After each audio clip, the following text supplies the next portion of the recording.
Welcome, everybody, to the April 17th meeting of the Amherst Planning Board. May we have a roll call, please? Here. Here. Here. Here. Here. Raphael.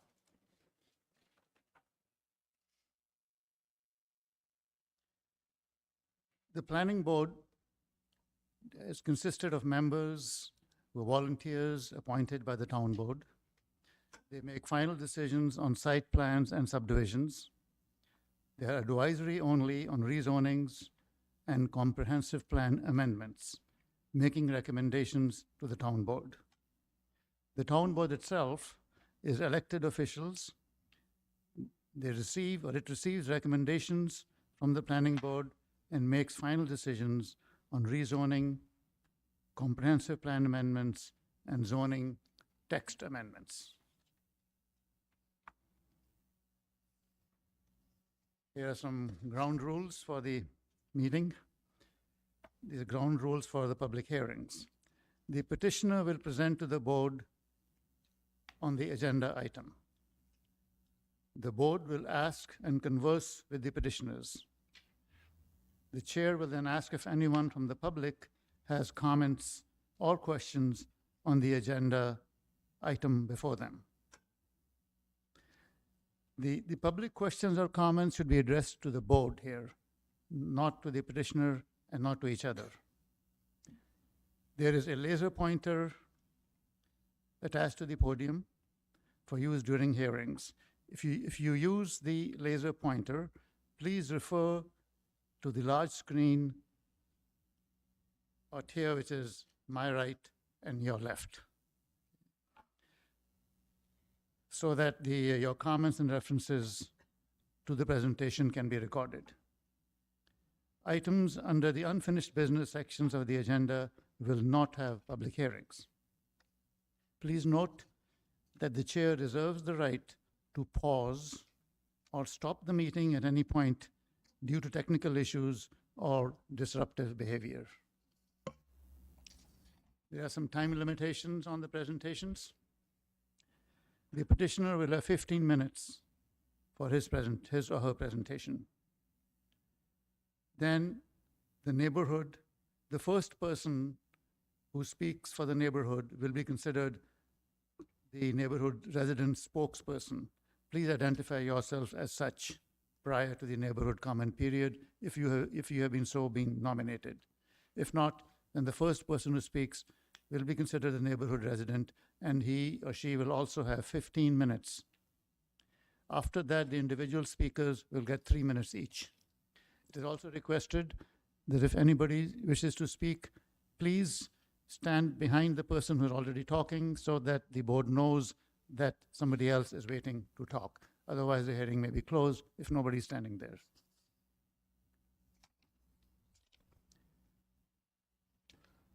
Okay, with that in mind, one important announcement is emergency exits. Please note that there are two exits to the left, to my left, your right. They are to be used for emergencies. But please do not come towards the board or towards us and this back door, because that does not provide any easy egress path outside to the outside. Okay, let's begin the business. Item number 1 is a proposed Delwood Sattler Park inclusive wall diamond restroom building and parking expansion. Property is located at 387 North Ifyhurst Road. The petitioner is the town of Amherst. Good evening, Planning Board members. I'm Mike Hitzel. I'm from the Town of Amherst Engineering Department, and I'm here to speak about our improvements that we would like to do at the Dellwood Sattler Park, including the construction of an inclusive baseball field and other additional park upgrades. The Dellwood Park is located at 387 North Amherst Road, just east of Millersport Highway and north of Long Meadow Road. The property is zoned recreation conservation and a classification meant to preserve the land for the public, private, recreational, and conservation-related uses. The existing site developments include an approximately 6.74 acres and currently includes a playground, picnic shelter, 2 softball fields, and a gazebo. The surrounding neighborhood is mainly and primarily residential with a retail shop located to the west. Our project mainly focuses on enhancing the eastern side of the park along Dellwood Road. And our key improvements include, sorry, it'll be the next slide. Oh. Yep, sorry, over here. So everything along Dellwood Road is what we're looking at improving. The parking lot is to be modified, installation of an accessible restroom building, as well as the inclusive baseball field. The baseball field will take place of the existing softball fields that are there. There are currently 2, but with its location, we'll be removing them. And we will also be having new concrete pathways around it to connect the parking lot to the restroom. If we could go back to that side, yep. Just some key elements that I would like to point out and things that are changing. The parking lot itself, we are adding to the south of it to expand it, and that's going to mainly be used for accessible parking stalls only, which will benefit the inclusion of the ball field that is now intended for any person with any type of disability to be able to utilize. The existing parking striping in that parking lot will be modified and turned into just standard stalls, as well as provide access aisles around the parking lot. One variance that we did have to go for on this last Tuesday was the removal of the landscape islands, primarily with the constraints of the site. We wanted to make the parking as efficient as possible, but we are still including landscape screening to the eastern side along Dellwood. The next item in the site plan would be the restroom building itself. Located closer to Dellwood, mainly to conserve and when we connect our new utilities, we'd like to minimize the distance of it. It's also located right in between the parking lot and the inclusive field, mainly to be used by those, but also the rest of the park will be able to use it. Then finally, south of that is the new inclusive ball field, which is replacing the diamonds. This will include some safety fencing, dugouts, and fully accessible pathways to connect all the amenities. Next slide, please. Here we have the typical building elevation that we've been using as a prototype for our other parks.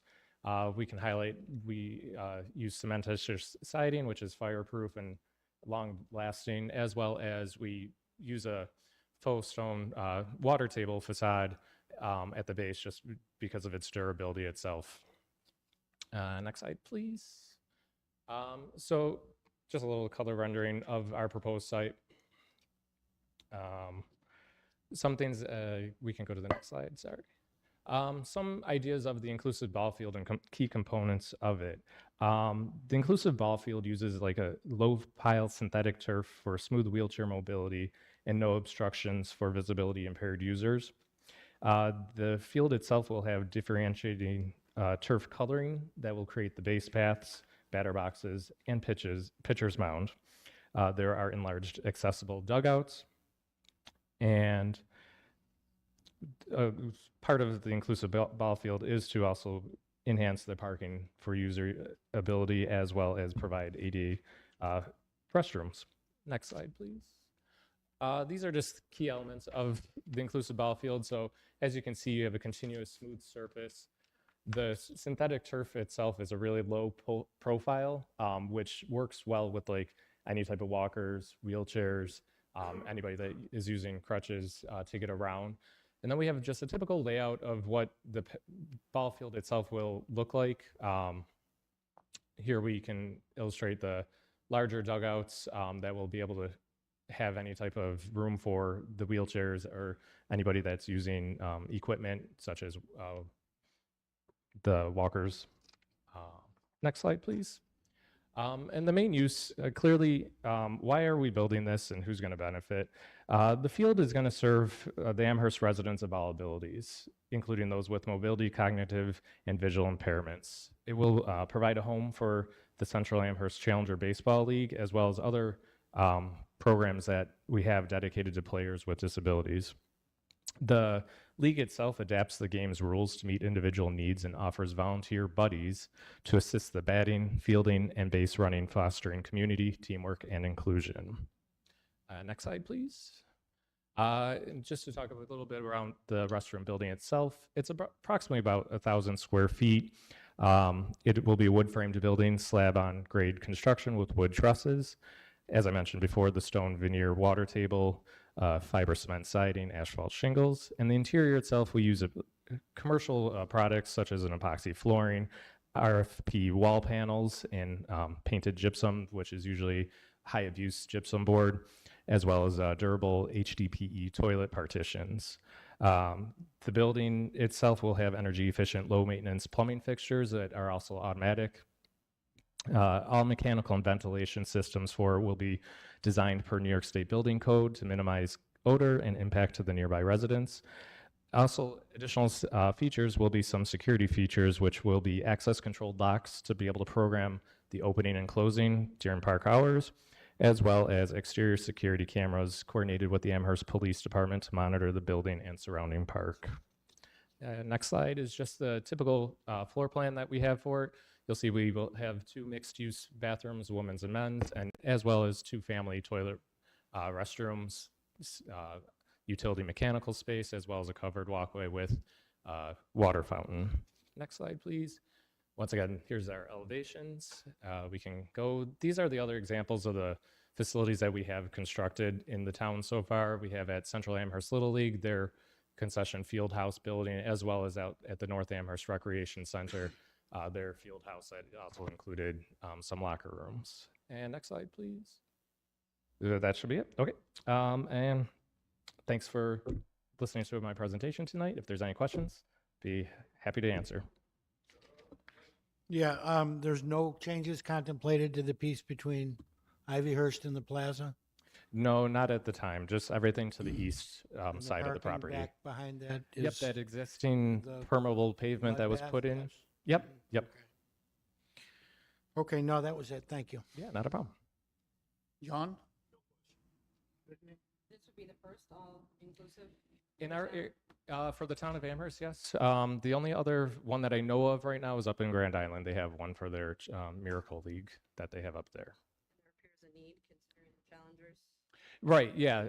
You know what, it gives it, the need for it is, yeah, to definitely provide a place. I know Jackie, our town board member, she does run one of their programs, and she's used the fields that are out there, but the fields themselves are a little bit run down, and pushing a wheelchair on grass is a little bit more difficult, where this field would now invite anybody with any type of ability.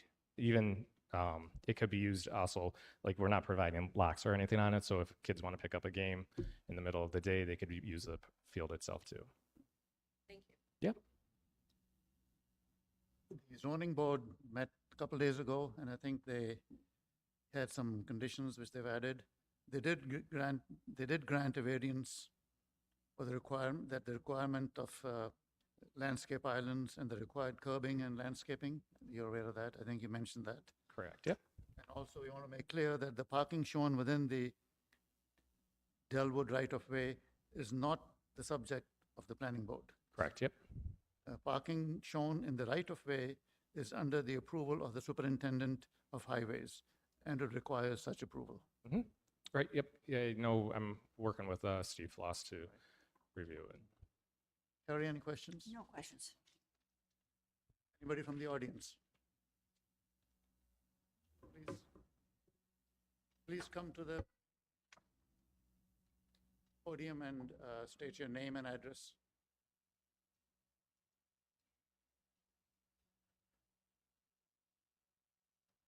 Marilyn Schaefer, Delwood Road. Can you hear me?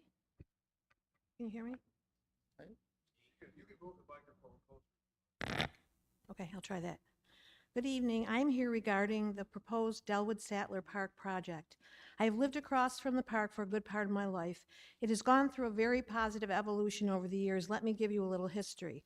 In the past, the park has been utilized by baseball teams. Parking was a bit chaotic, but eventually no parking signs were put up on the west side of Delwood so that people who lived in the homes across the street could get out of their driveways.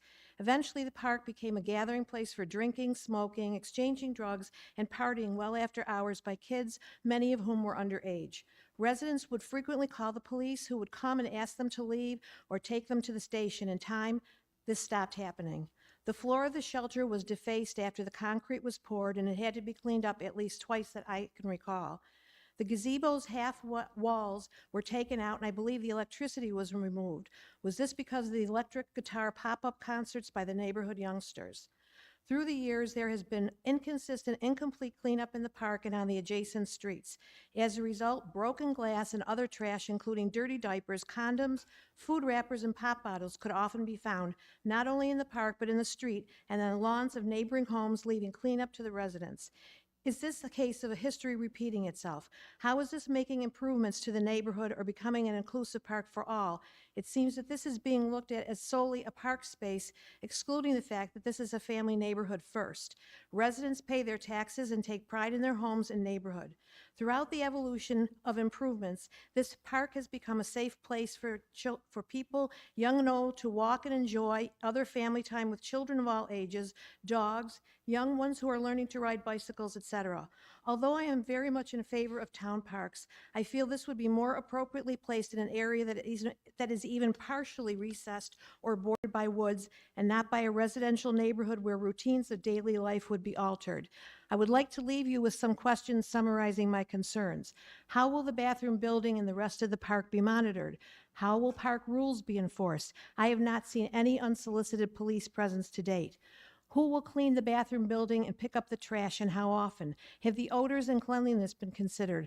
The retention pond on North Ivyhurst Road has attracted pond scum and rats and has projected a very strong undesirable odor, which was over several years. I don't know what's going to happen this summer. I'm concerned about similar occurrences in this park. Has additional noise been considered? There are absolutely no physical barriers to this park. Has added traffic on Delwood Road been considered? Will the neighborhood water pressure be affected by this new bathroom, and who is paying for the additional water volume? Will no parking signs be placed on the west side of Delwood Road across from the driveways on the east side so that residents can pull out of their driveways without assistance from the police? My neighbor also wanted to be here tonight to address concerns, but unfortunately, the meeting date is during a holiday week when many families are traveling. I wonder how many other residents are missing out on the meeting for this reason. I think the timing could have been planned better. Please do the right thing. Don't repeat history. Preserve the integrity, safety, well-being, and stability of this lovely neighborhood. Think of yourselves, your children, your parents, and your friends in the same position. Would you still feel the same way about this plan? Thank you. I don't know if you want the questions. Do you have handouts, did you say? Pardon me? Did you? Thank you. Anybody else wants to speak to this item? If not,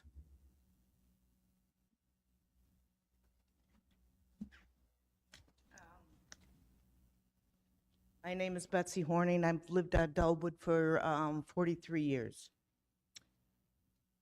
I don't like the idea of a bit restrooms, more parking. It takes away from the park itself. When I moved in there were a lot more trees. They all got ruined through the various storms that we've had. And I agree with everything that she had said. I don't know, and the ball fields that were there have not been taken care of in 10 years or more. But I just can't see, it's a small park. Why put all this stuff here? I mean, Garnett is a perfect place for something like this, not Delwood. And that's all I have to say. Thank you. Anybody else?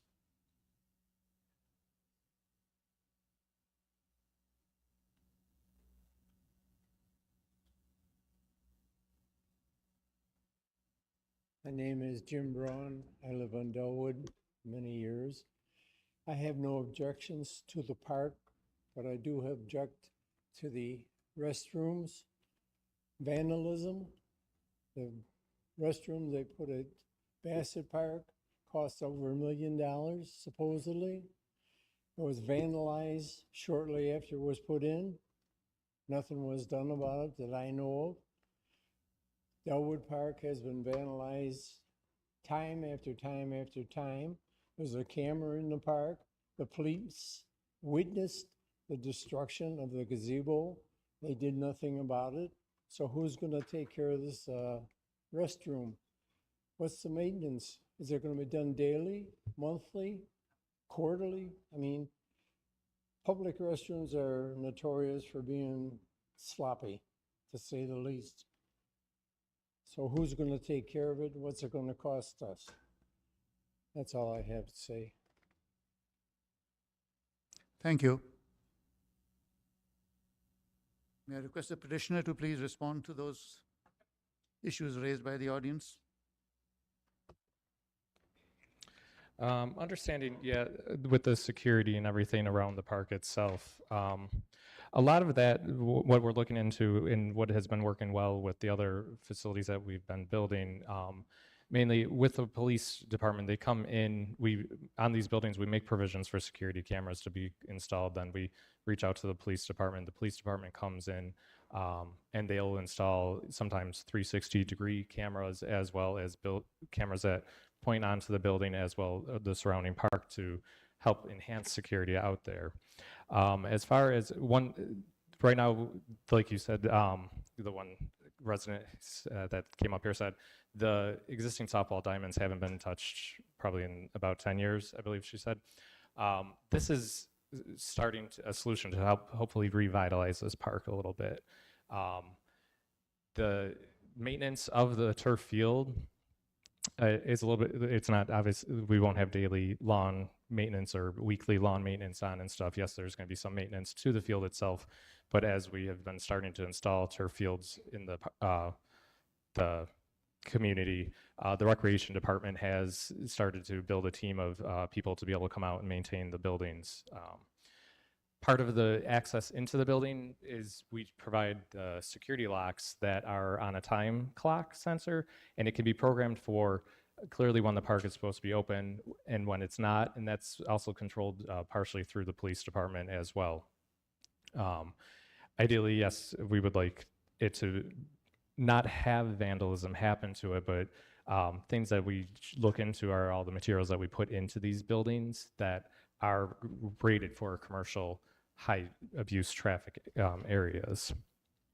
As far as I know, the parking on the west side of Delwood Road, right now I'm working with the highway department to get approval about putting the parking in. It might not happen just if the highway department does not allow that. The other part is we've looked into the traffic studies and the no parking signs that were installed, and I was talking with Chris Schragle in the traffic safety head, and right now the no parking is really just in the streets across from the, sorry, I can't read that street right now. So the no parking is mainly at that intersection alone, and these parking along that west side is acceptable. And what we were trying to do to get the parking totally off of that street was to do the typical that you see the curb indents in to provide some on-street parking.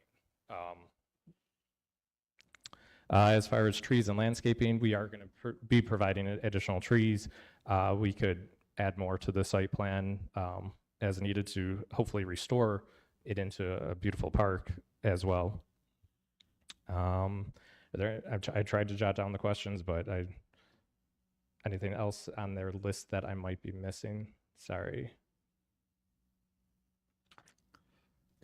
You think you've addressed the questions? I think I got the majority of them. I know she left her list up there Can I look at that list really fast? Or no?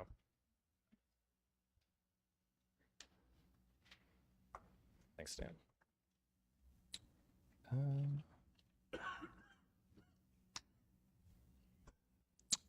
As far as noise been considered on it, it's going to be the typical noise that comes along with the use of a baseball field.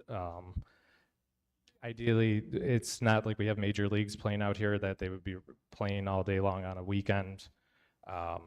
So noise consideration, we can start to study that and evaluate that. But it should be the typical park noises that come from a park, the playground, kids yelling, screaming. As far as additional traffic on Delwood Road, we can definitely look into that for you and see what it would entail with that. As far as water pressure affected by the new bathrooms, the water service out there, we've worked with Erie County Water Authority, is sufficient for these bathrooms. The bathrooms themselves have minimal fixtures in them. We tried to minimize the size of it as best to sort of fit into this park better versus having so we have been working with the building department as well to get approval of the amount of fixtures in there versus what technically the New York State Building Code might require, which could be a multi-use bathroom that would have 8 stalls in it versus we're just really trying to provide 2. So the bare minimum out here. And really the monitoring, like I sort of mentioned, will be hopefully with the Amherst Police Department. I know will they show up, won't they? But the best is we're trying to increase security out there. And I hope that by adding this building, if we can add this building, it would be one more step to deter any type of vandalism out there. Thank you. Thank you. Any other comments from the audience? Yeah.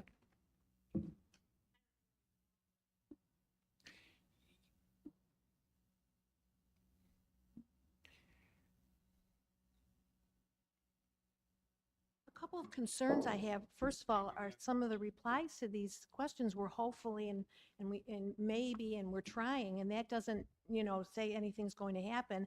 I'd like to know who's paying for that water pressure. And I'd also like to say that there was a no parking sign put on the west side for a reason years ago, because there were organized games there, Saturdays and Sundays and whatever, which is fine. But if you live across the street from the park and you have somebody just parking a little bit on one side in your driveway and a little bit on the other side and across the street, it is virtually impossible to get out of the driveway. So the purpose of that was for that reason, for those people living on the other side. The traffic study has been done recently when the park isn't a thriving metropolis. So to me, that means nothing. That's a real problem. I mean, many of these things are a real problem, because if you're going to put a park it's a unique situation because it's in a residential neighborhood. There isn't one side that is woods or anything. So, I mean, you're right in the middle. It's like you're eating your dinner. You could look outside. I mean, think of what you would feel, how you would feel to look outside your living room window and see a bathroom in front of you.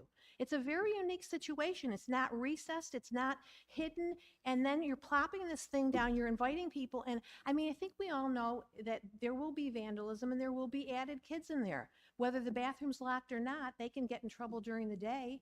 There's smoking and drinking and whatever else, which is the history that was there. So I don't know that any of those questions for me particularly were addressed. Thank you. Thank you. Any further response?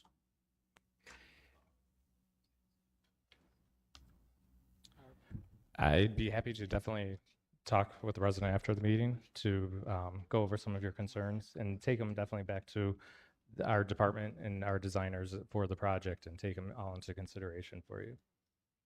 Yep. Can I ask you a question? Yes. When I was coaching there were 2 diamonds Yep. on Delwood. Are they still active, both of those being used? That I know of, no, they Oh, are they're not being Okay, used. So those are abandoned in place? Abandoned in place, yep. Okay, all right. Okay. That's all I want. Yep. Thank you. Thank you. Any other comments? Seeing none, the hearing is closed. Thank you. Item number 2 SECRA, it's actually a preliminary plat and SECRA application for 1789 Dodge Road. Mr. For- Chairman, can I provide some context before we get started? Just Please, want to, please go ahead. I just wanted to remind everybody that as part of the subdivision review process, there's actually two meetings, two public hearings. The first one is for the State Environmental Quality Review. And after this is resolved, there will be another public hearing on the same project, but for another phase of it, the preliminary plat review and approval. So at this point, we're focusing on the seeker, the environmental review. That's the purpose of tonight's meeting. Mr. Hopkins, please go ahead. Yes, good evening, members of the planning board. Sean Hopkins with the law firm of Hopkins, George and McCarthy. On behalf of the applicant, Joe Rubino, also with me this evening, are Joe Rubino and Dan LaPetra from Carmina Wood Design. Now, this is a site you've looked at many times previously, located at 1789 Dodge Road, which is here. Next slide. That shows you an aerial photograph of it. The site is 6.7 acres in size, 406 feet of frontage. Next slide. Next slide. Next slide. These are the plan department slides. Just to highlight again where the parcel is, it is important to note the town board did rezone this parcel during its meeting on July 22nd of 2024 from what was previously SA to the current R3 zoning classification. Next slide. In connection with that request, the town board, separate from this board, also did conduct environmental review pursuant to the State Environmental Quality Review Act. That did result in the issuance of a negative declaration. So the town board has independently and separately previously determined that the proposed residential subdivision will not result in any potentially significant adverse environmental impacts. The town board did impose 6 conditions in connection with the request, including a maximum density of 15 homes. We're now at 14, 2.7 acres of permanent open space, which were provided, that to be protected by a declaration of restrictions, potential access to adjacent parcels, et cetera, et cetera. Next slide. So this is a zoning map excerpt. So it is important to note in connection with this because one of the impacts you need to consider is community character and consistency with the surrounding area. There are a wide range of zoning classifications in the immediate vicinity of the site. This is that large subdivision zone CR3A on the opposite side of Dodge Road. On the opposite side of Dodge Road, the frontage lots are also zoned R3. Our parcel, of course, has been rezoned to R3. And then we have the Essex subdivision that was rezoned to MFR4A a couple of years ago. So clearly the R3 zoning classification is not incompatible with the surrounding area. Next slide. So this is a copy of the sketch plan we last presented to you. That was during your meeting on November 21st, 2024. Does again consist of 14 lots for single family homes, shown here. Includes permanent open space along the perimeters of the site, along the Dodge Road, the rear of the lots, and then the larger area, which will include the stormwater management system and a walking trail on the back, which is adjacent to the town ditch. What we're proposing clearly is consistent with the purpose or intent of the R3 zoning code, which is set forth in section 361 as follows: to provide areas within the town for low-density, single-family detached residential development where each dwelling unit shall be located on an individual lot of at least 8450 square feet. So we do comply with that requirement. Next slide. And those are the standards that apply to lots for R3. The reason I've included this slide, we are not seeking any area variances for any of the improvements that will be provided in connection with this proposed subdivision. Next slide. Project history. So again, you last reviewed this during your meeting on November 21st of last year. You did issue a sketch plan resolution. Keep in mind, sketch plan is not an approval. You did make some very specific findings that this is consistent with the comprehensive plan, consistent with the intent, objectives, and specific requirements of the zoning code, that adequate services and utilities will be provided, and that we do need a wetland permit from the DEC, which we recently have been advised has been treated as complete. That cannot be finalized till you have issued a secret determination. Next slide. So the one issue I did want to discuss this evening in connection with this is you did recommend or impose a condition in connection with that resolution. It was condition number 10, which is here, that the maximum number of building lots to be presented on the preliminary plat and plans be reduced from 14 to 13. We are not doing that. We are continuing to show 14 lots for single-family homes for several reasons. Number one, again, sketch plan is not an approval. It's not a binding decision on the applicant or the planning board. Second of all, that if you actually look at the subdivision regulations, specifically section 447 specifies that it's optional, which again means there can't be conditions. And then in terms of if you were inclined to consider that condition, we just simply don't think you've provided any basis for that. Meaning, how can you impose that type of condition when each and every lot that we're proposing complies with the zoning code? It would be inconsistent with past practice, and ultimately, in my opinion, would be illegal. Next slide. Oh, and then another thing that's recent is per the amended subdivision regulations adopted by the town board in December of last year, there's a new methodology that we had to comply with in terms of the road, whether it should be public or private. During its meeting on April 7th, the town board did adopt a resolution stating that they agree the roadway will be public. Won't be dedicated now. There's a whole series of standards we need to comply with, but it will be a public road and has been designed to be a public road. Next slide. So this is the current preliminary plat. Just want to highlight on certain things. Again, 14 lots for single family homes, 2 acres of permanent open space, public roadway, on-site stormwater management system, which will comply with the DEC requirements, including the need to handle a 100-year storm.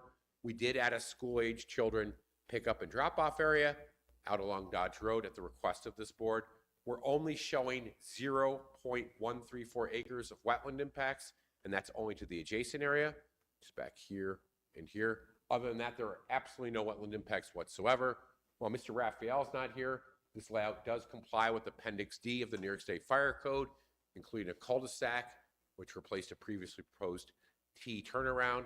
We are granting the town of Amherst an easement that's been requested for drainage, 50 feet wide, along the edge of Town Ditch 26B. We are showing a partially paved stub street connection to the parcel to the south, per previous input received, to the parcel at 1765 Dodge Road. And while we're not paving that now all the way, we are showing a row of evergreen trees on both sides to make that clear to the owners of the homes on either side that yes, indeed, is a right-of-way. And of course, that will also show on the surveys they receive. Next slide. I just want to walk you through the history again. We've gone a great deal, or gone through many reiterations. This is the concept plan or sketch plan we presented on August 14th of last year. Most importantly, you can see at that time, it was a T intersection. It had 15 lots versus 14 lots. Next slide. Then on September 19th, we updated. We were asked to show a stub street to the south. Where we showed it was not particularly well received. Next slide. Then ultimately, and I believe Mr. Ulatowski prepared this, kind enough to prepare a marked up plan suggesting some changes to the site, including providing that stub street parcel in the middle of the subdivision. Ultimately, we did agree to that, and also suggesting that the T turnaround could be replaced with a traditional cul-de-sac, complying with the specifications in the subdivision regulations. Next slide. And that's again where we wound up. You can see we have the cul-de-sac. We're showing the stub street parcel here, permanent open space, again, minimizing the wetland impact, et cetera, et cetera. Next slide. Next slide. So where are we at? Mr. Palumbo indicated early in the process, or this evening before the hearing started, where we're at. We're all the way to the 9th bullet point. This is an environmental review pursuant to the State Environmental Quality Review Act, public hearing. This is not the final public hearing. If and when you issue a negative declaration, which we've requested, that is when the application is deemed complete under New York State town law. At that point, then you will be required to hold an additional public hearing on the preliminary plat application. If you approve the preliminary plat, then we have to come back for final plat approval. We have a whole series of agency approvals that we have to receive, provide copies to the planning department. We have to file a map cover at the Erie County Clerk's office. We have to get approval of the stormwater management plan from the engineering department. We do need to seek PIPs for both public and private infrastructure. We have to file what's known as a notice of intent for stormwater coverage, and then, and only then, we'll be in a position to issue or to obtain building permits. So we're about halfway through. We started this in December of 2019, believe it or not, so we're hoping we can push this along as quickly as we can. Next slide. So why are we here this evening? Specifically, the State Environmental Quality Review Act. This is a type 1 action because of the DEC wetland on the back of the site. That's pursuant to a law adopted by the town board in 1982. The planning department, as it always does, issued a lead agency concurrence letter on behalf of this board on March 21st. None of the agencies expressed any objection to the planning board acting as the designated lead agency. In terms of seeker's substantive requirements, you need to do 3 things. Number 1, identify the potential environmental impacts, which we think you've done quite well, working with the planning department, town departments. You need to ensure you take a hard look at those impacts. And then finally, while you won't be doing so this evening, ultimately issue a seeker determination supported by a reasoned elaboration. It is important to note, unlike many sites in the town of Amherst, this is not in an archaeologically sensitive area. Per the mapping of the New York State Office of Parks, Recreation, and Historic Preservation, there is no evidence of endangered or threatened species. That's been confirmed by the DEC. Next slide. I think I got all of this. Next slide. In terms of wetland impacts, I indicated an effort has been made to avoid in their entirety the small portion of the DEC freshwater wetland here. The only impact we're proposing is, again, 0.134 acres of adjacent area, which is not technically a jurisdictional wetland. There is a jurisdictional determination issued by the DEC in 2021 that confirms the accuracy of the wetland mapping prepared by Scott Livingston, who was then with Earth Dimensions. Next slide. And then also in terms of environmental impacts, I want to note the following. Again, we've submitted engineered plans, a SWIP, and an engineered report, all prepared by Carmina Wood Design, a very reputable civil engineering firm. There are some recent reviews we've received from town departments they'll be addressing prior to your May meeting. The project will have no impact on agricultural resources, public open space resources, recreational resources. There is no evidence in the DEC databases of contamination on this site. We think quite clearly it is consistent with community character, as well as a negative declaration issued by the town board on July 22nd of last year, and the existing R3 zoning classification. We will be required to comply with the town's I&I standards for downstream sanitary sewer capacity during wet weather conditions. That report has been prepared. Next slide. And then I just want to make a couple other points about community character. One of the things that was a big topic addressed as part of this was avoiding this situation. This is a subdivision very close by on Casey Road, where unlike our subdivision, there's not permanent open space along the frontage. Ultimately, this board and the town board asked us to provide that. We did to avoid this appearance, which I agree, that is very unsightly. It is literally a 6-foot fence as close as you can get to the right-of-way with no green space before you reach the side of the homes on the intersections. We've avoided that based on the input we received. Next slide. These are a series of photographs along the frontage. And again, keep in mind, within that permanent open space, there is some dense, mature trees. We will be preserving those trees. Next slide. It's the middle section or south section. Next slide. That is the north section. It's the house. So on both sides, there is some particularly dense evergreen trees, and those will be preserved. Next slide. That's the view to the north. Again, the property line approximately in orange, and there's some dense vegetation on the adjoining property owner to the north, which they can choose to leave. Next slide. There's sample elevations. While you don't have architectural approval, these will be high-end homes. Mr. Rubino has built very successful communities in Western New York in the town of Amherst. One that would be worth visiting is Rubino Court, off Worley, very high-end homes. As that subdivision is aged and matured, it continues to be very, very well received. Next slide. The copy of the report, the SA zoning analysis, map 3, which again, at that point in time when that report was prepared at the request of the town board, recommended the rezoning of the site to R3, which ultimately occurred on July 22nd of last year. Next slide. It's also quite clear this is consistent with the comprehensive plan, which specifically recommends their low density residential, which R3 is. Next slide. This is language quoted directly out of page 321 of the comprehensive plan, basically indicating R3 is a low density zoning classification. Our density has been reduced during this 5+ year review process, all the way down to 2.08 units per acre. I know some of the adjoining property owners have expressed objection to that density calculation, but that is simply taking the amount of acreage and dividing it by the number of homes, which is 14. Next slide. So with all that being said, it's my understanding you will not be issuing a secret determination this evening. We do think quite clearly we presented evidence that justifies the issuance of a negative declaration, and we would like any additional input that you have relative to the 14 lots we're proposing versus the 13 that were suggested in the sketch plan review. And if there's any other questions or any other information that you want prior to the public hearing that you'll continue to have during your May meeting, either myself, Mr. LaPetra, or Mr. Rubino would welcome to answer those questions or respond to any input you have. Thank you. Thank you, Mr. Hopkins. I have no questions. Mr. Davis? Brittany? No questions. Just to reiterate for the benefit of everybody here, you are today seeking a negative declaration for SECRA. We are. And I think for reasons that you're well aware, that is not going to happen today. Right. We acknowledge that you're going to leave the public hearing open until your next month's meeting. So whoever is here, the public will get other chances when it comes up again, and then after that, the plats, at least the next two steps. Correct. And I do want to note for the record that if input comes up this evening from residents of the public or the board that we need to address in writing, we will do so before your meeting.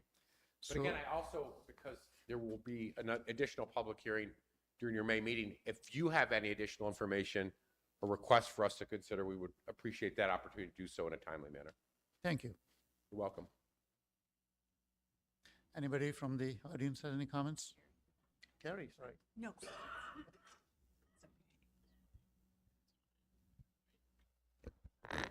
Hi, I'm William Pitts, live at 1815 Dodge Road. I'm not going to bore you with a long speech of the same stuff you've heard again and again and again. But it's pretty amazing to me. You guys suggested 13 homes. And to me, well, this whole thing is a smack in the face to me.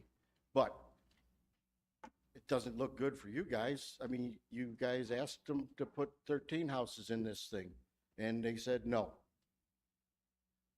In their original application, and if you notice, I'm doing this all off the cuff because I'm done. I'm tired of this. His original application said he's not within 1,500 feet of a child, what was it? The servicing of children facility. I guess Dodge Elementary Road School is not servicing children.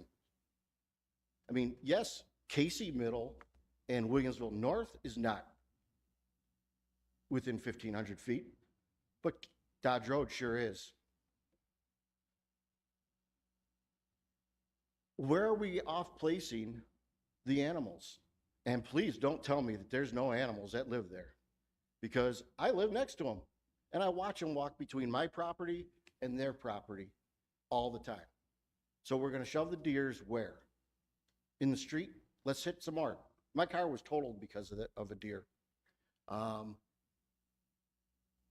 This is getting more and more ridiculous. It does not fit. R3 does not say that he gets to have a road.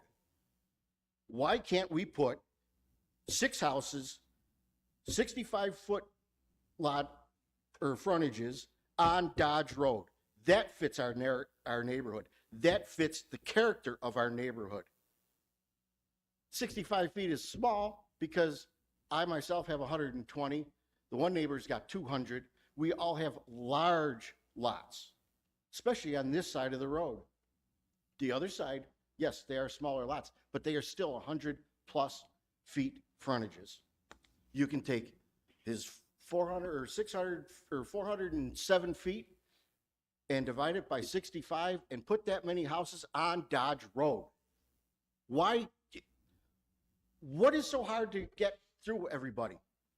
This does not fit the neighborhood.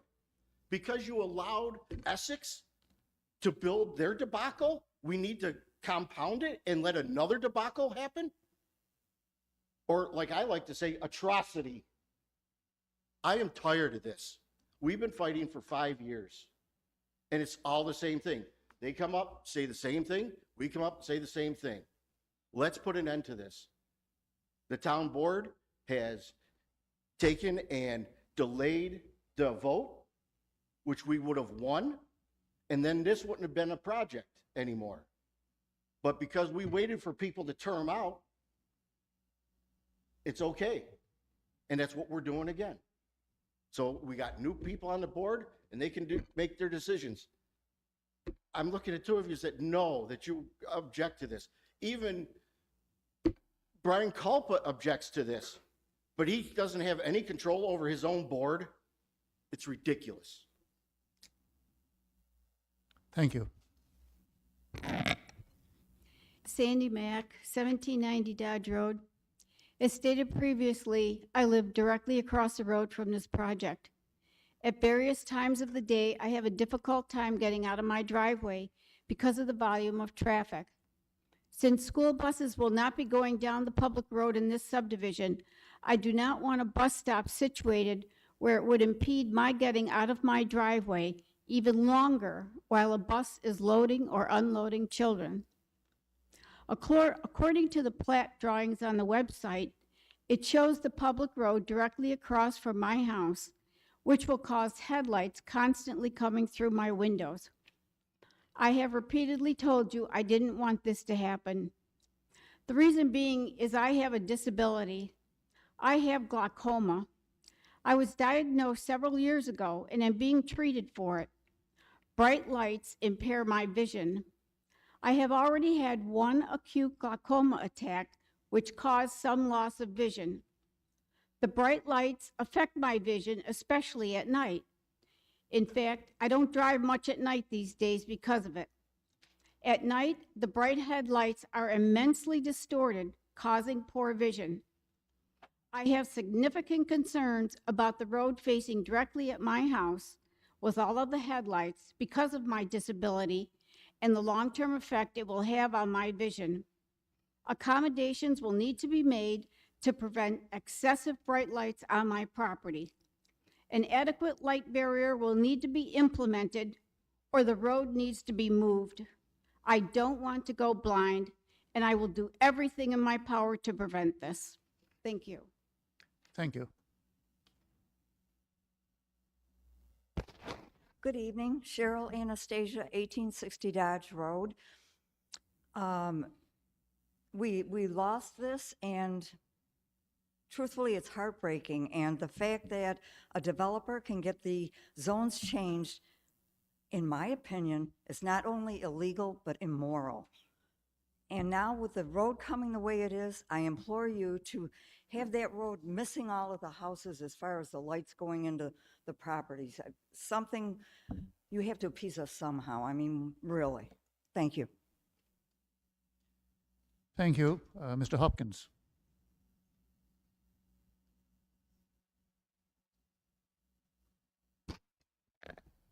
Briefly, again, I want to remind everyone that the purpose of tonight's public hearing is the environmental review pursuant to State Environmental Quality Review Act. There will be a separate public hearing held by this board on the preliminary plat. But with that being said, I want to address the comments very quickly. Number one, there's been a lot said this evening about the R3 zoning classification. To be honest, those are concerns that really are not before this board at this point. The property was rezoned by the town board on July 22nd of last year. In terms of us waiting in some way, shape, or form for a decision so boards could change, absolutely not the case. I mean, we're waiting for that SA report for, I believe, 3 years. Mr. Rubino can confirm. So at no point has there been, a purposeful request to delay this subdivision. In fact, we hope that it would be built by this point in time, given that we started in December of 2019. In terms of Ms. Mack, Sandy Mack, who lives directly across the street, we would certainly be more than willing to meet with her prior to next month's meeting. I think we can probably work out her concerns. We'll see exactly where our driveway lines up relative to her house.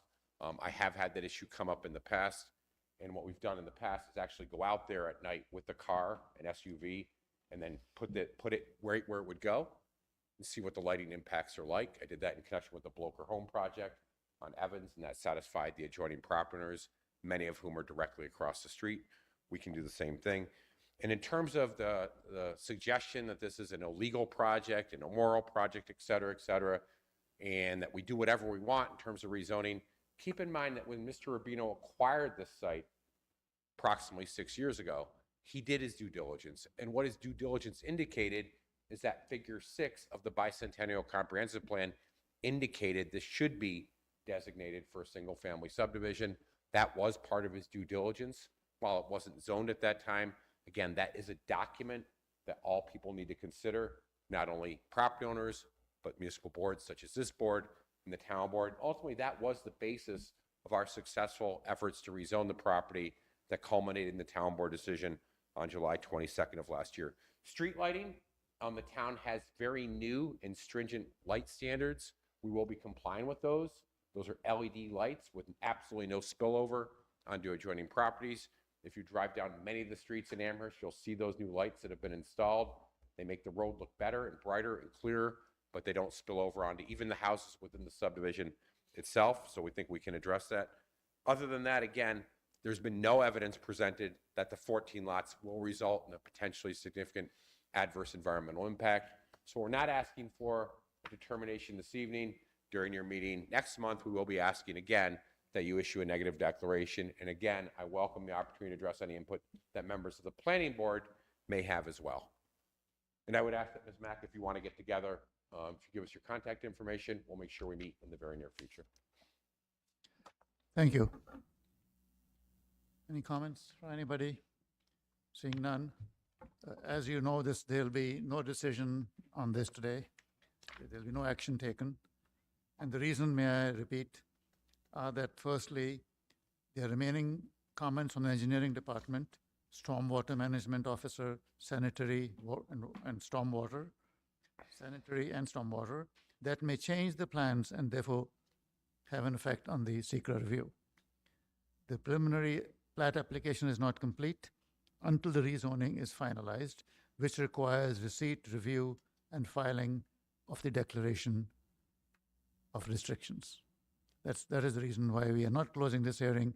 It will remain open. Thank you. You're welcome.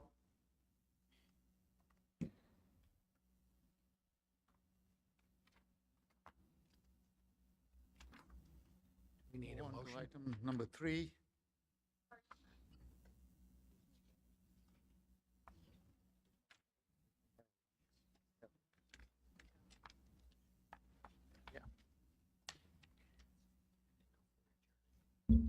Item 3 is to rezone 0.861 acres of land from R3 to MFR 4A. It is properties located at 3230 and 3238 Millersport Highway. And this being a zoning condition, a zoning issue, the planning board is only in an advisory capacity, and they will advise the town board about that, and the town board will make the final decision. Please go ahead, Mr. Hopkins. Yes, good evening once again. Sean Hopkins on behalf of the applicant, Emily Gardens Estates, Inc. We're here this evening in connection with a request to rezone 2 contiguous parcels located at 3230 and 3238 Millersport Highway from the existing R3 zoning classification to proposed MFR 4A zoning classification. The 2 parcels are located on the west side of Millersport Highway. Here, just to acclimate everyone, this is North French Road, adjacent to the north. Next slide. There's an aerial photograph. This is adjacent to my client's successful multifamily project directly to the north. The site is quite small, 0.86 acres in size, has 229.67 feet of frontage on Millersport Highway, and there are currently today 2 existing single-family homes which are owned by my client. Next slide.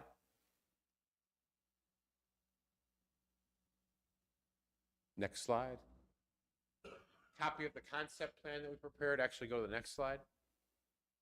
Next slide. No, there's more slides on that. Is that all we have? All right, I sent more, but no big deal. So This is the color concept plan here. What we're proposing here is 9 multifamily units. Again, will connect to the existing multifamily project to the north, which is shaded here. Millersport Highway is a New York State highway. They've expressed some concerns about having 2 separate curb cuts onto Millersport Highway because there's an existing one on the adjacent parcel. We'll have to work through that with them as part of the future site plan review. It is important to note that if you look at figure 6 of the comprehensive plan, this area actually still is designated for lower intensity residential. But if you look at the zoning classifications in the vicinity, Gary, if you go back to the aerial photograph, within this immediate, no, next slide. Within this immediate vicinity, there are numerous parcels that have been rezoned over the course of time. I'm going to touch on a couple of them. 3315 and 3315 through 3333 Millersport Highway was rezoned to MFR5 in 2022. Parcel located here, I believe 3340 Millersport Highway, was rezoned to accommodate multifamily that's not yet been constructed. That's here. There are multifamily projects on the 3 contiguous parcels to the north, including the multifamily project on Sean Riley Court that I worked on in approximately 2004. Of course, we have the Uniland parcel that was rezoned to one of the mixed-use zoning classifications to allow multifamily to the north. So it's quite clear over the passage of time, the character of this area has changed, specifically along the Millersport Highway. We do think that what we're requesting is appropriate, MFR 4A. This project will also require an environmental review pursuant to the State Environmental Quality Review Act. We have submitted a part 1 of the full environmental assessment form with our application. This project is an unlisted action pursuant to seeker, and as such, we are also asking you to recommend the town board issue a negative declaration. Because you're advisory in connection with this request, ultimately the town board will hold its own separate public hearing, at which time all interested parties will have the opportunity to comment. We think in connection with this particular request, it's a very straightforward matter, and we would ask you to do 2 things: adopt the resolution recommending the town board issue a negative declaration, and the underlying request to bring the zoning classification of this site in more consistency with the surrounding area, namely the request from R3 to MFR 4A. If there's any questions relative to the requested rezoning or the underlying proposed project, which will be subject to a separate public hearing in connection with a future request for site plan approval, I would welcome the opportunity to answer them. Thank you. I have no questions. Davis? Henry? No questions. Anybody from the audience? Thank you, Mr. Hopkins. You're welcome. The hearing is closed.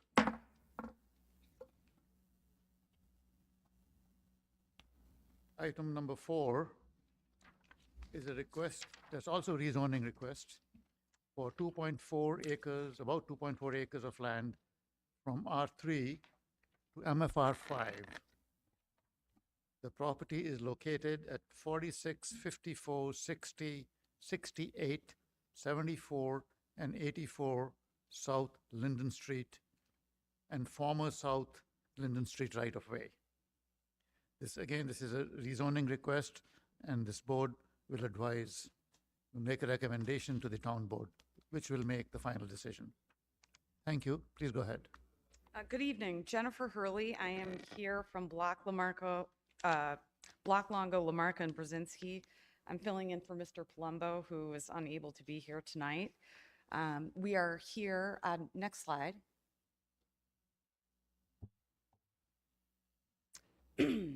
We are here, the current zoning situation is an R3, and we are here to request a zoning change to an MFR 5 on this project. The subject properties here are undeveloped woodland lands. There's 2.44 acres, 50 feet of frontage on Worley Drive, 215 plus of frontage on McIntyre Road. The neighboring uses: to the north, single-family residential; to the south, single-family residential; to the east, there's the George F. Lamb American Legion Post; and to the west, single-family residential. Next slide. The concept plan submitted with the application indicates 2 multifamily buildings in the central part of the site, one containing 12 units and the other 16 units. There will be a driveway to service the development that's shown on the connecting Worley Drive to McIntyre Road with 4 5-bay garages along the east side. It'll be an upscale addition of housing to this area. And there is a new stormwater retention pond that's shown in the southwest portion of the site. And we can see here on this concept plan, the addition of the retention pond, which would be beneficial to the area of the neighboring single-family homes that currently are experiencing some water pooling. Next slide. We have applied to the New York State Parks Recreation Historic Preservation Committee, and they have issued this letter. Here, they've reviewed the architectural survey report prepared for the project, and no archaeological sites were identified by the survey. Their opinion is that no properties, including the archaeological and/or historic resources listed, will be impacted by this project. You can see here that we have gone to the town board and received an amendment to the comprehensive plan, which will allow this to go forward. And we've also received our seeker determination. Next slide. Oh, last slide. Okay. We think that this will be a very nice addition to the neighborhood. It's going to provide a transition from single-family homes to the adjacent George F. Lamb American Legion post. This is going to add some upscale housing to the neighborhood, increase tax revenue, and have a very minor impact. These townhouses are going to attract empty nesters and young professionals without children, which will definitely enhance the neighborhood. 28 units total is what we're looking at here. Our development schedule is to start in the summer of 2025 and finish in the spring of 2026. Mr. Militello, the principal of the applicant, is a very well-established developer and excellent property manager. These units will be very high-end, low maintenance, and will add to the community.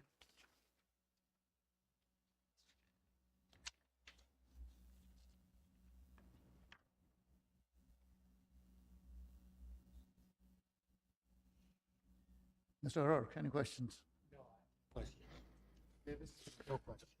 Yeah, I have a question. I'm all for the multifamily housing, but the fact that it is surrounded by single-family homes, was this always originally going to be apartments? Well, right now it's undecided. They may be apartments, and these townhomes might be sold individually. So it's my understanding there's a paper road here, right?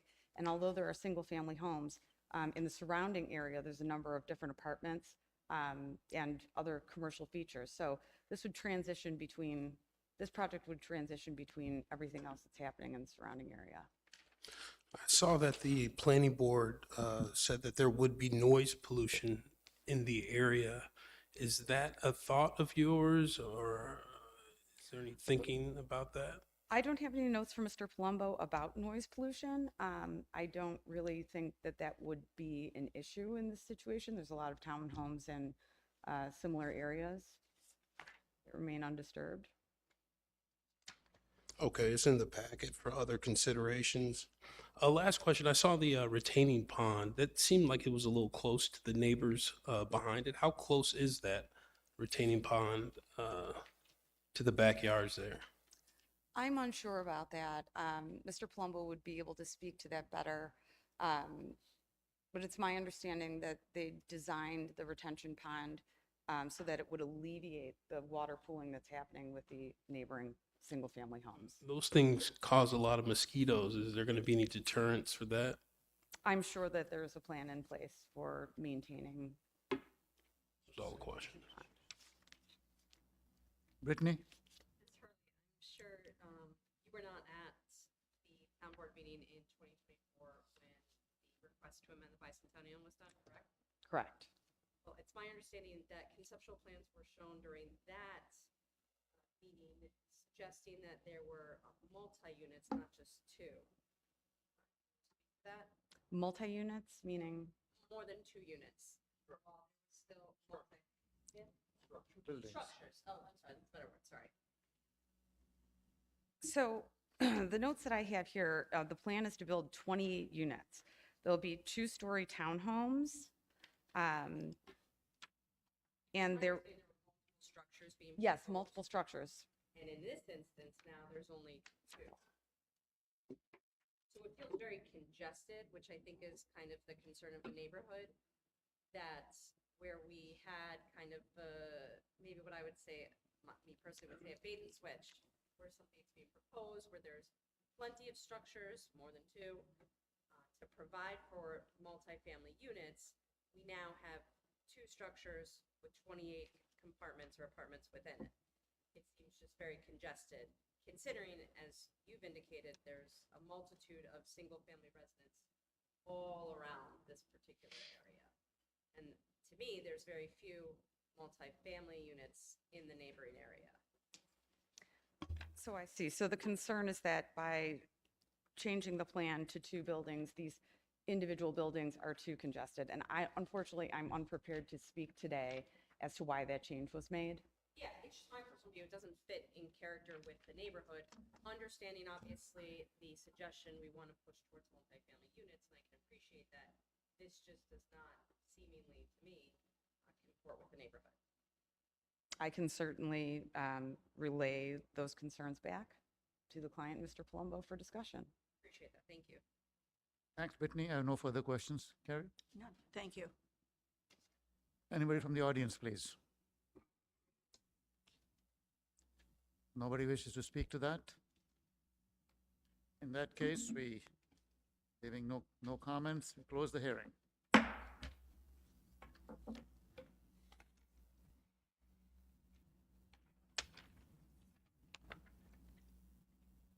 Item number 5.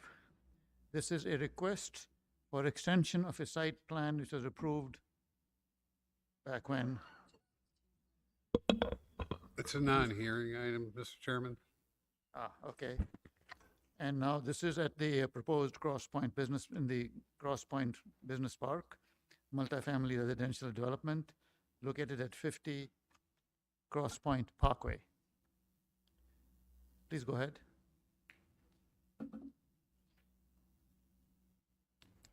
Good evening, everybody. My name is Kevin Kirk. I'm the Director of Planning Design with Uniland Development. I guess I'd like to know how much you want me to go over this project. Do you want me to give you full details or just kind of a high end, and seeing how this is a site plan extension we're requesting? This is so we want to make clear that the previous approval had several conditions attached to it. Correct?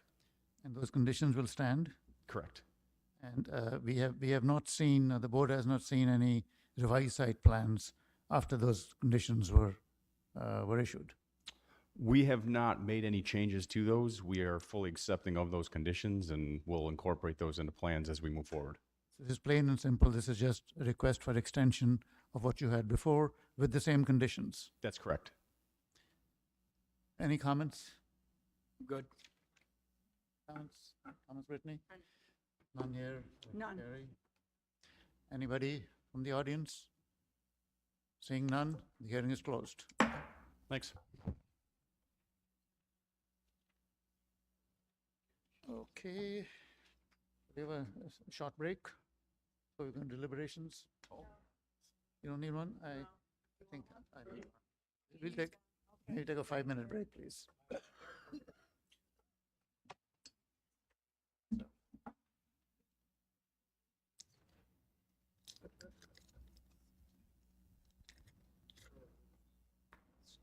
Take it easy, I guess. Thanks.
I have one of them. Maybe I'm.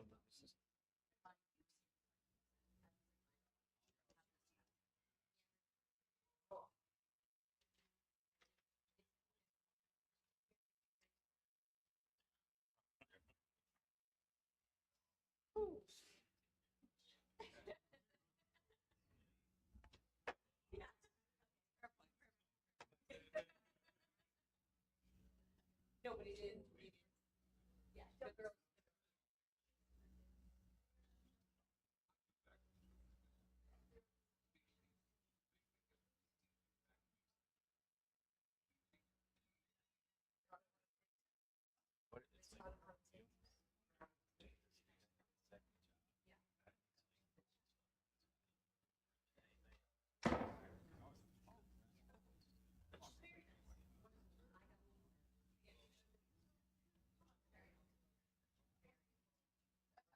Sorry, Harv. That's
crazy. That's essentially what also lived.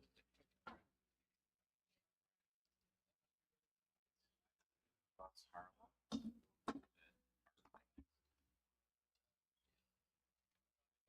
Park school.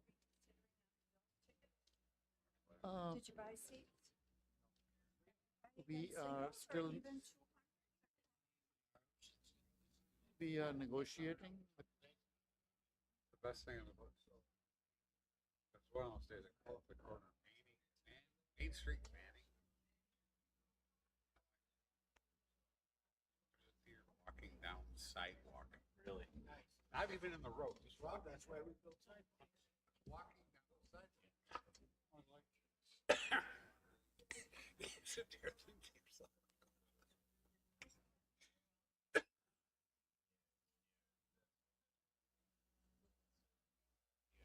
I got a bunch of bunny fur in my backyard again. Squeeze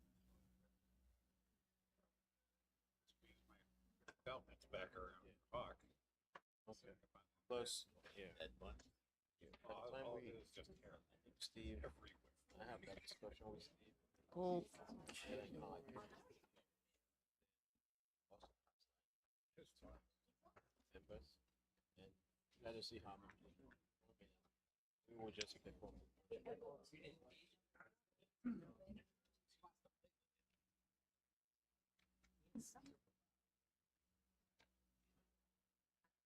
all right, let's begin with the deliberations.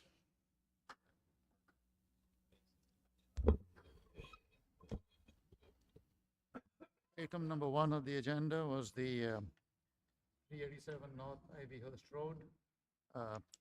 There are two votes here. One is for the secra and then site plan. Let's start with the secra.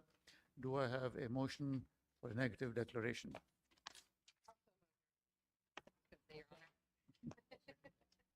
All right, so Brittany moves, so Rourke seconds. Roll call, please. David? Gil? Yes. Yes. Yes. Motion passes 5-0. Next, we have a site plan review. I believe there are some conditions for that. May we have the conditions, please? Yes. Condition 1, that the petitioner address the concerns raised in the planning department letter dated April 3rd, 2025 by the zoning enforcement officer to the satisfaction of that officer. Number 2, that the parking proposed within the Delwood Road right-of-way is exempt from the site plan approval and is subject to the approval of the town highway superintendent. Number 3, that any concerns raised by the Town of Amherst Engineering Department, Engineering Services Division be addressed to the satisfaction of the division. That number 4 is that the consideration of signs is specifically excluded from this approval as they require separate review and approval by the town. Number 5, that all dumpsters, trash containers, mechanical equipment, utility structures, generators, etc., and similar appurtenances, including those which are mounted on any part of the primary structure, shall be appropriately screened with a fence, wall, and/or landscaping. That dumpsters, enclosures be provided, and gates be also provided and be closed when any refuse containers are not being serviced. And number 6, that as-built record drawings, including location of utilities, be provided to the engineering department prior to issuance of a certificate of occupancy by the building department. If I could, Chairman, maybe add one more condition, and then I would so move. Please go ahead. That additional condition being that the town remain mindful of the parking concerns in that area and consider in any further development of that park, additional parking within the parcel so as to alleviate those concerns of this evening. Yep. So does everybody understand the conditions, including the one that Brittany Penberthy just mentioned? May we have a motion to approve with these conditions, 7 of them now?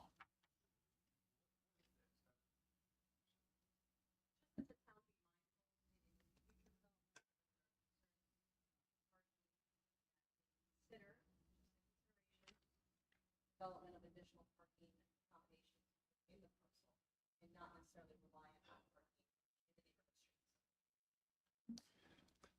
So I've moved, I think Mr. O'Rourke seconded, so we're just up for a vote now. Okay, roll call, please.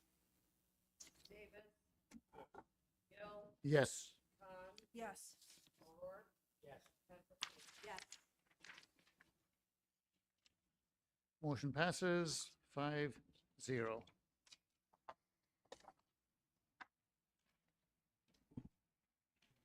Item, just a second, please. Chairman, I think item number 2, at the applicant's request that we take a hard look at the impacts. I'd make a motion to adjourn the public hearing. She's motion to adjourn the hearing. Brittany has made the motion. Mr. O'Rourke has seconded it. Roll call, please. Davis? Yes. Khan? Yes. O'Rourke? Yes. Penberthy? Yes.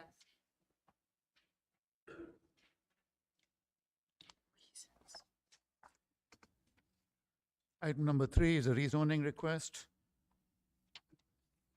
Do we need any discussion on that? Since we don't, do we have a motion to recommend to the town board to do the rezoning? I'll make a motion. Is this for Linden Street? Rezoning, Millersport. Forest.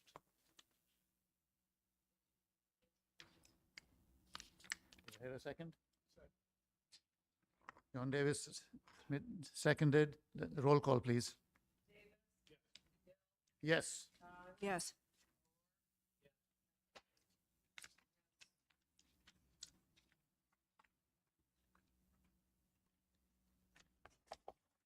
Item 4 is also rezoning. It's for the property on 46, 54, 60, 68, 74, and 84 South Linden Street. Is there any discussion on that? I do believe considering, as discussed earlier this evening, that the conceptual plan presented in the bicentennial amendment for 2024 and the conceptual images being provided to us here today differs substantially. So I would ask that if this board is considering a recommendation to town board for approval, that we consider the suggestion to town board in our recommendation to require a certain number of structures so that this particular development is more in conformity with the neighborhood, that being mostly single-family homes. But recognizing, obviously, the concept plan and the comp plan and the objective to create more multifamily opportunities. Seems a little vague. Could you say what do you say, right now they have 2 buildings. Originally they showed, what, 5 or 6 there, so is that what we want to recommend to the board? Multiple structures. Buildings. I'd say at least 5. At least 5. Mr. O'Rourke? Is the intention to try to make the look of the multifamily closer to a single family? And doing so, adding more buildings, and can that be done? Again, to me, it seems like a site plan issue.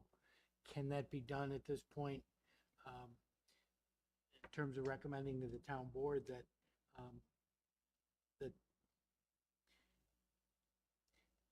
I think to me, it seems like we're putting the cart in front of the horse by asking for site plan issues in a rezoning hearing. And so I'm not sure what the right answer is, but again, I don't know how comfortable I am directing a site plan other than to say that the board has expressed concern that a 2-building operation doesn't seem to blend well enough or. If I could, and Please go ahead. we're all correct.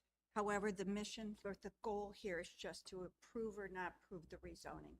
So I think we should stick with what was presented, and then we can discuss it another time. And also, Mr. Palumbo wasn't here, and Ms. Hurley was at a serious disadvantage to asking her questions. So Should we adjourn it so that I am Mr. Palumbo? recommending that might be one where Mr. Palumbo comes in, because I felt horrible for her that she couldn't answer a lot of your pointed questions. They were great questions. So we have 2 things. The issue is whether it's on rezoning, but then she was substituting or in for him and did not know the questions. So we can't penalize, the firm, nor can we, so it's your call. I mean, you're the attorney. I'm just saying. I will second your Okay, request. so I'm going to, So we- Chairman, I'm going to make a request if I could do so. I'm going to recommend that item number 4, the rezoning to the town board, the entire application, we adjourn. Did I do okay? The motion? I'm making the motion. I'll second that motion. Thank you. Maybe a roll call, please. Davis? I have a question. Is the public hearing closed? We did close the public hearing. Yes, we did. Okay. And she's not here. All right. so, Okay. Right, okay. Thank you. All right, thank you. They can, We could still ask. So that the discussion can still be had next. Do you want the public hearing still open in your application, or do you want the discussion just be between the members at our next meeting? Knowing that once we think close it, obviously it's town. members, you could reopen the hearing at the next meeting. No, would it have to be unanimous? Yes. If you close the hearing, you have every opportunity to reopen it if you're adjourning it to next month, since you haven't made a recommendation. Thank you. So the motion is to adjourn That's today and to reopen the hearing in the next meeting. Correct. Terry, you made the Yes, motion? yes, I did, sir. A second. Yes, I would second. Thank you. Roll call, please. Yes. Gil? Yes. Con? Yes. Yes. Yes. Okay, minutes of meeting? No, wait a minute, the extension, yes. For which we had the hearing. Okay, Motion to approve. The same conditions as previously in place. So I do have a question. So is this was for a 2-year term, 2/16/23 to 2/16/25. How long? Are we just, I thought it's another 2 years. is it another 2 years? I'm remiss, I didn't. You're only see it. allowed to grant up to a 2-year extension. 2 years. yeah, it says here. Okay, thank you. Thanks for, okay, didn't see it. It's the same conditions. May I have a motion, please, to grant the extension? I did. I'll second. He seconded. Roll call, please. Davis. Gill. Yes, Yes. O'Rourke. Yes. Yes. passes 5-0. And now your minutes. Minutes of meeting, I'm sure everybody has read them. Meeting, the minutes from the last meeting. Let's have a motion, please. I'll second. Okay. Roll call, please. Davis. Yes. Yes. Abstain. Yes. Can you repeat who, 4 yes. who moved and who seconded? Mr. Davis moved, I seconded. No director's report. I think we're all motion to adjourn the meeting. Anybody nay? Oh, I would like to stay another hour. All right. Meeting is adjourned. May 15th? Thank you. Nice job.